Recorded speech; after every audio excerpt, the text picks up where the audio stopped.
talk about resilience for a second, since it's timely. Um, Mm, and what I find interesting is that it's timely because of the current situation, but it seems like it may not really be a new skill set, that kids need resilience. You also mentioned adaptability, the ability to think and deal with situations on the fly.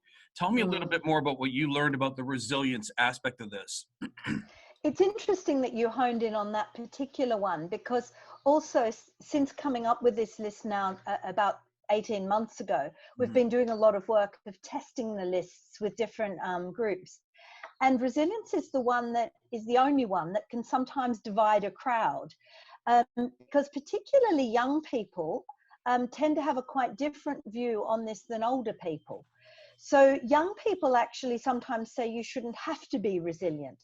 So they interpret resilience almost as accepting of things. And Mhm. in fact, they often say perhaps we should be more um, less resilient to things like climate change and less resilient to things like some of the practices that happen in schools.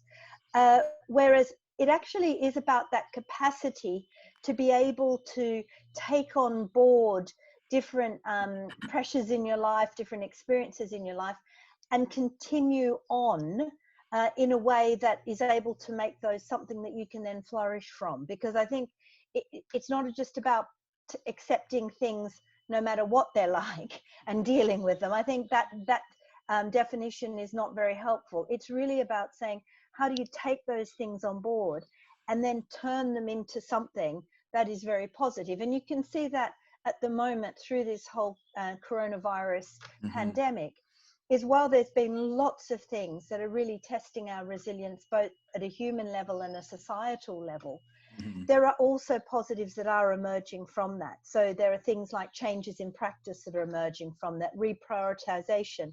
It was lovely, actually. There's my neighbor 2 doors down here in London has a young child. I suppose she's a girl Mhm. about 6 years of age, and she shouted out at about sort of 5 o'clock in the evening, "This has been the best day I've ever had."